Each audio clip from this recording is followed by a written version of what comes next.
Live mula sa GMA Network Center, 20 taon nang nakatutok. 24 oras. Magandang gabi po, Luzon, Visayas at Mindanao.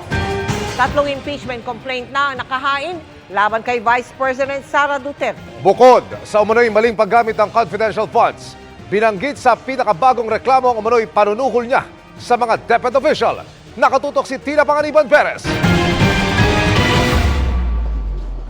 Mga pari, mga abogado at mga miyembro ng NGO ang tumatayong complainant sa ikatlong impeachment complaint na inihain sa Kamara laban kay Vice President Sara Duterte. Sabi nila, kasama sa mga dahilan kung bakit dapat matanggal sa pwesto ang bise ay dahil sa anilay culpable violation of the Constitution at betrayal of public trust. Gaya ng naunang 2 impeachment complaints, kaugnay ito sa umano'y maling paggamit ng bise ng confidential funds. The impeachment complaint is based on how the Vice President of the Republic of the Philippines illegally disbursed the confidential funds entrusted by the Republic to her. This is based on the results of the committee hearings done by Congress. This is based on the facts that the disbursements of the confidential funds, the disbursements were not properly done. The use of fictitious individuals. Binanggit din sa ikatlong reklamo ang umano'y panunuhol ng bise sa ilang opisyal ng DepEd na inilahad sa mga pagdinig sa Kamara. Kaugnay ito sa alegasyong nakatanggap sila ng mga sobrang naglalaman ng pera na nagmula umano kay VP Sara. Tanong ng mga complainant, kung hindi i-impeach ng Kamara si VP Sara, ano raw ang pipigil sa ibang opisyal ng pamahalaan sa paglustay sa pera ng taong bayan? What makes this complaint different from the 2 already filed impeachment complaints is that these priests, these lawyers believe that with what transpired and with what the public saw during the committee hearings, it's no longer just the legal and constitutional obligation of the members of the House of Representatives to impeach and for the Senate to remove from office the sitting Vice President of the Republic of the Philippines. It has now become their moral obligation to do so. Mga 7 kaming pare at ibang mga kasama naming lawyers, we believe VP Sara committed something illegal and something immoral against the Filipino people. For us, thou shalt not kill, thou shalt not steal, thou shalt not bear false witness. Ang ikatlong impeachment complaint, inendorso na ni Representative Gabriel Bordado ng Camarines Sur 3rd District at ni Aambis OWA Party List Representative Lex Anthony Chris Colada. Sinusubukan pa ng GMA Integrated News na makuha ang panig ni Vice President Duterte. Pero ilang beses na rin niyang iginiit na walang naging mali sa paggamit ng OVP ng confidential funds. Dati na rin niyang itinanggi ang alegasyon ng panunuhol.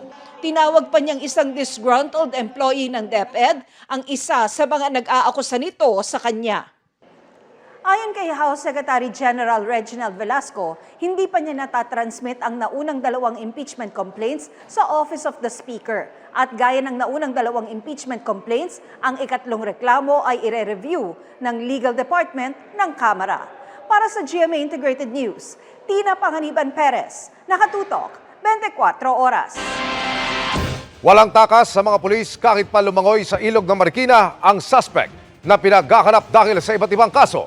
Narito ang eksklusibo kong pagtutok.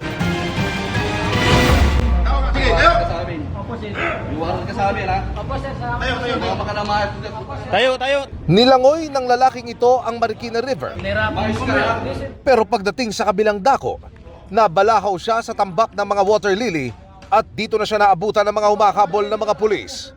Napansin niya nga itong operatiba at kanya itong nilangoy yung kahabaan ng Ilog Pasig mula dito sa West Bank papunta sa East Bank.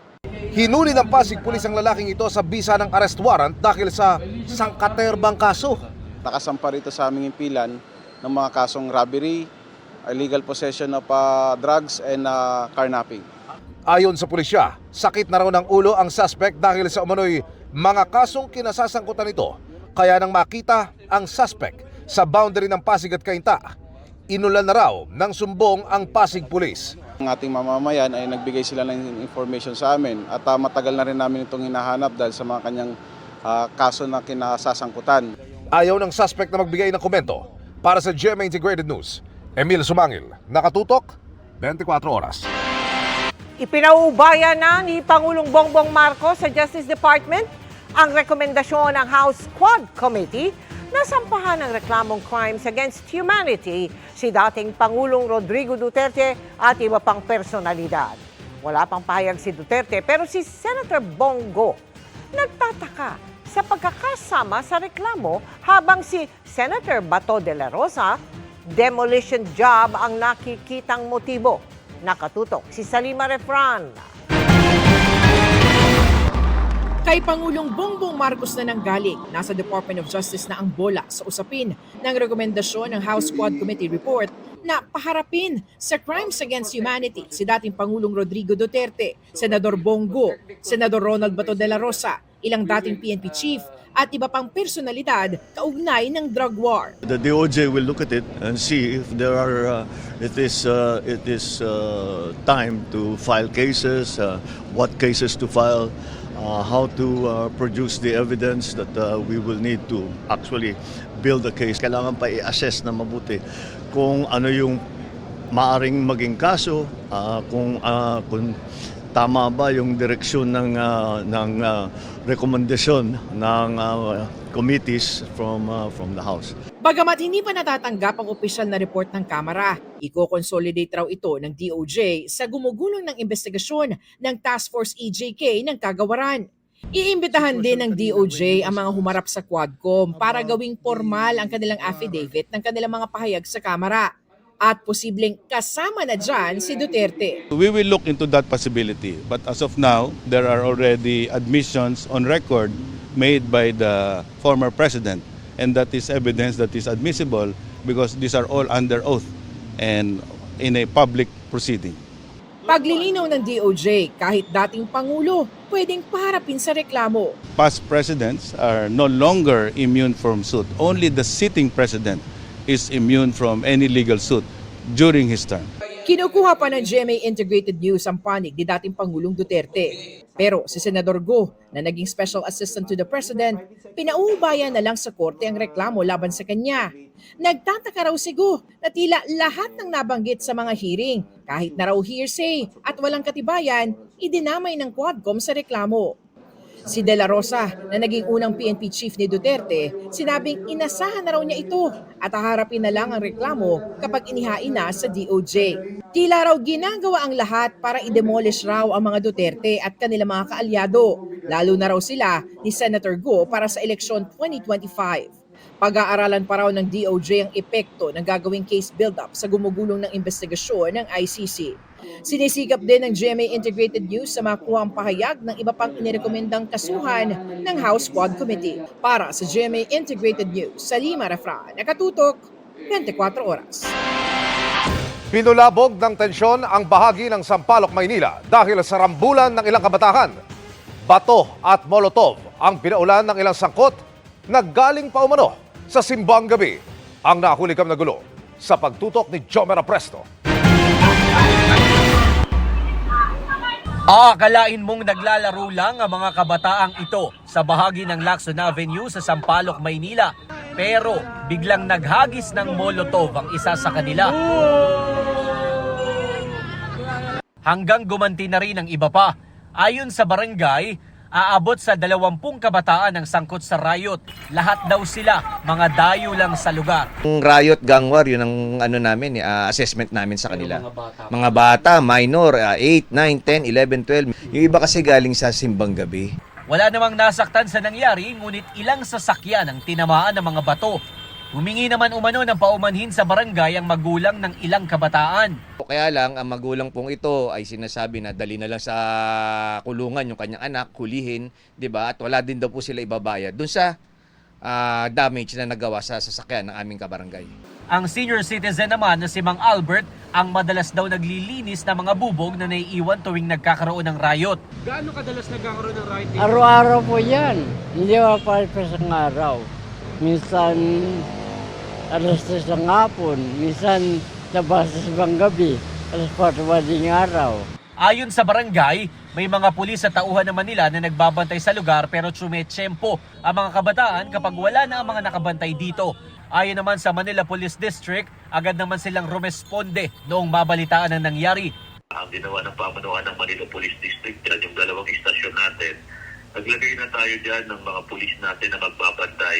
Na-turn over na rin umano sa Manila Department of Social Welfare ang ilan sa mga kabataan na nasangkot sa riot, habang ang iba naman ay ibinalik sa kanilang mga magulang. Bagamat hindi masasampahan ng reklamo ang mga menor de edad, binigyang diin ng MPD na posibleng maharap sa reklamo ang mga magulang nila. Huwag na po nating hintayin na may mangyaring hindi maganda sa inyong mga anak, 'di ba? Or better yet, kung sa inyo po 'yan, sasampahan po namin kayo ng kaukulang parusa.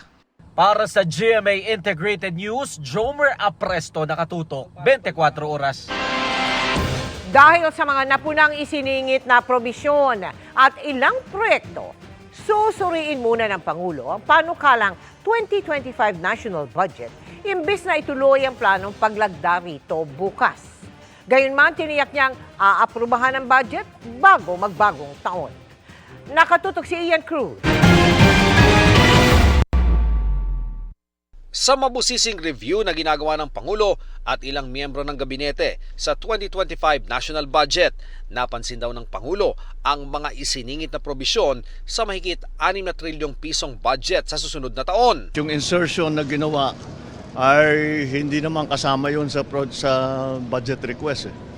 So, ano ngayon yung mga yan? Kung talaga bang kailangan, baka yung iba, hindi naman kailangan pwedeng i-defer. I cannot give you the details yet because that was, that is what we are doing. We're going through item by item, line by line, to see what is priority and what is not. May napo na rin daw sila sa ilang proyektong nakapaloob sa proposed budget. We are starting to see some project proposals that do not have the appropriate program of work, walang appropriate na documentation, hindi maliwanag kung saan pupunta ang pera. Kaya yun ang liliwanagin natin. Hindi pa pinipirmahan ng Pangulo ang bersyon ng budget na lumusot sa Bicameral Conference Committee matapos itong umani ng katakot-takot na batikos.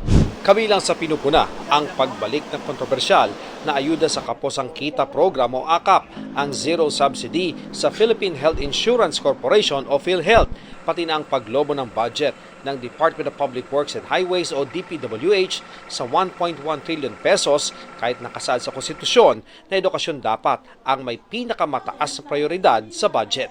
Kaya lumutang ang suhestyong ibalik muli sa BICAM ang budget para maisaayos ito. Pero hindi na raw ito pwedeng gawin. Wala sa procedure yan.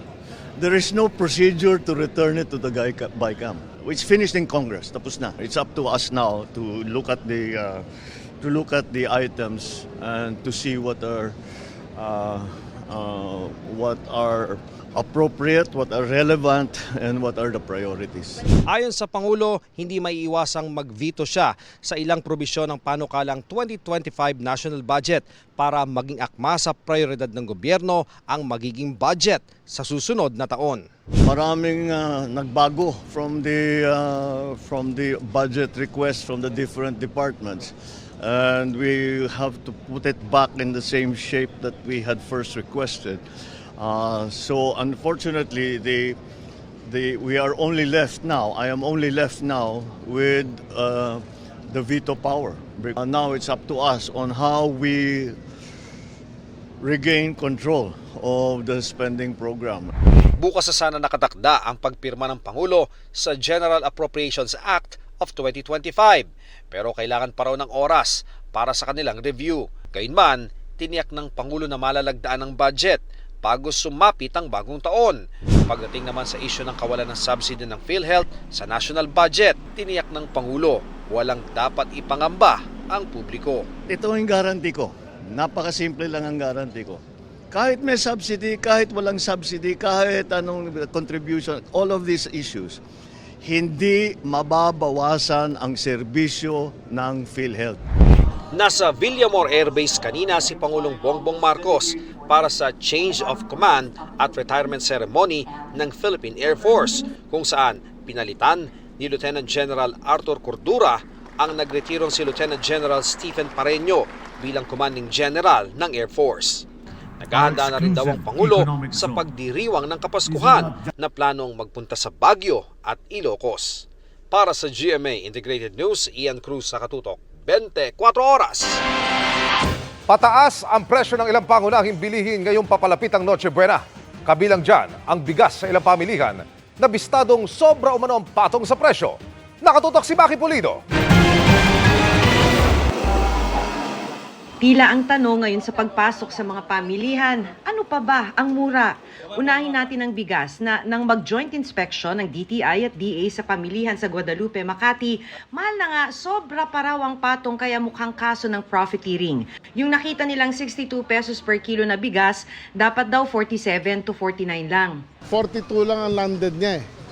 So sabihin mo nang dapat plus 5 to 7 yan. So dapat 47 to 49 yan, hindi 62. I have to look at the legal ways na pwede namin silang aksyonan eh.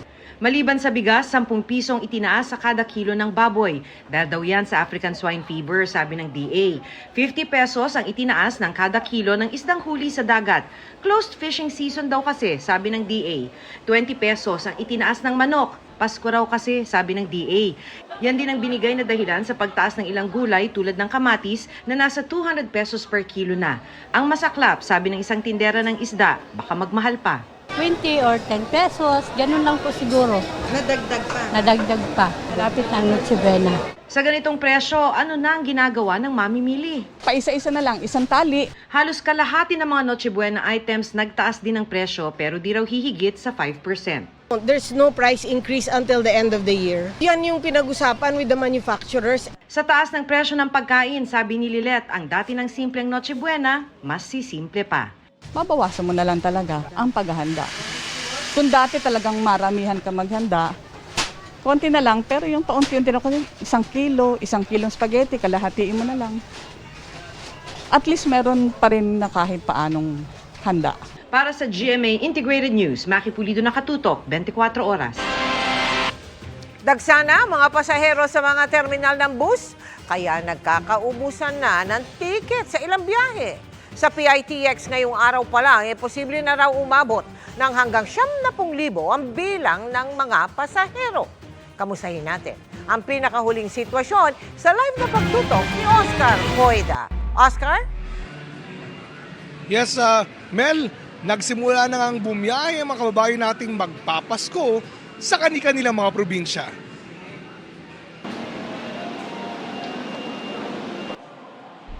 Sa bus terminal pa lang, bakas na ang pananabik ni Serelina na makauwi sa kanilang probinsya sa Iligan. Alas 7 pa lang daw ng umaga, nandito na siya sa Parañaque Integrated Terminal Exchange o PITX. Ito'y kahit na hapon pa ang biyahe niya. Siyempre, uwi. 7 years na po, hindi nakauwi. Gusto na sana, kung nandyan na yung Mindanao, pwede na sana lumugda nga, lumukso. Kumuha sana ako ng 21, pero ubos na yun. Isa lang siya sa libo-libong kababayan nating magsisipag-uwi sa probinsya ngayong Kapaskuhan.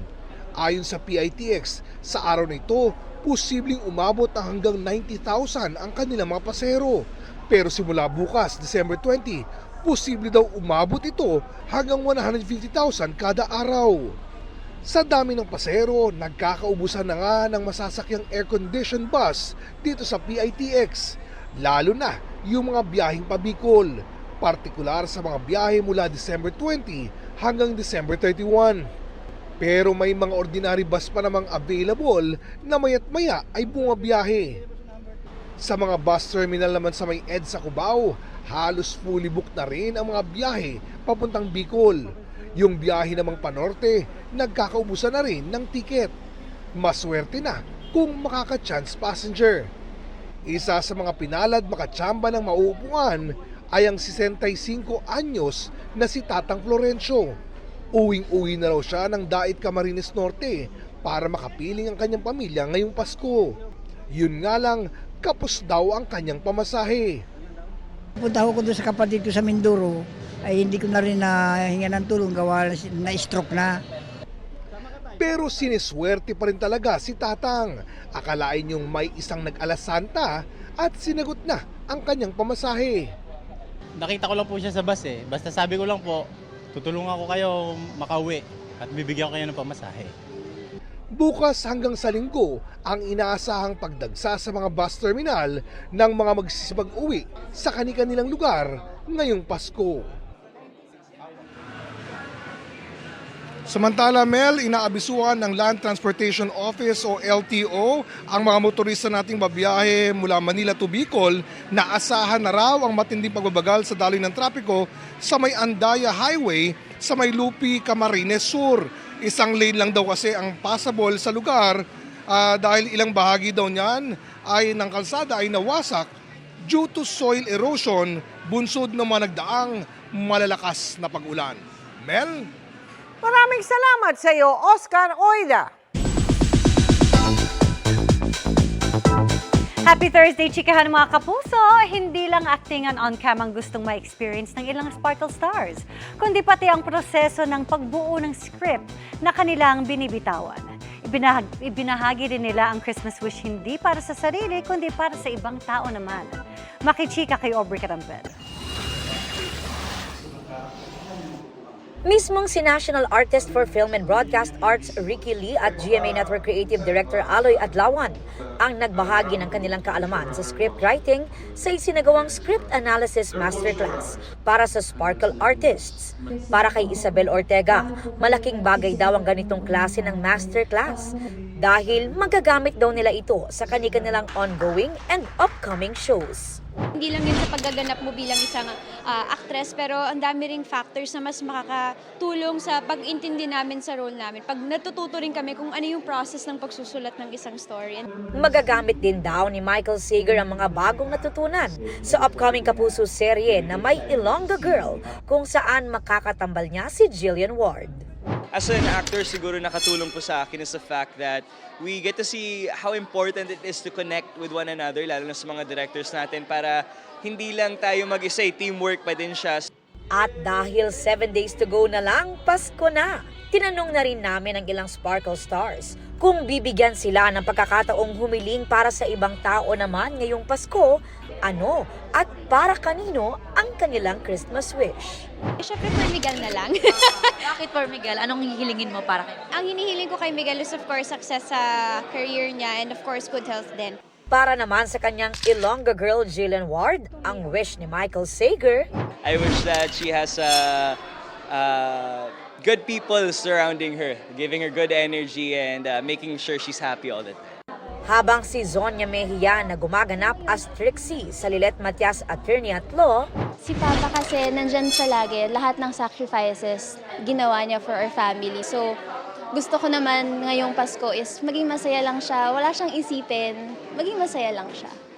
Aubrey Carampel, updated sa Showbiz Happenings.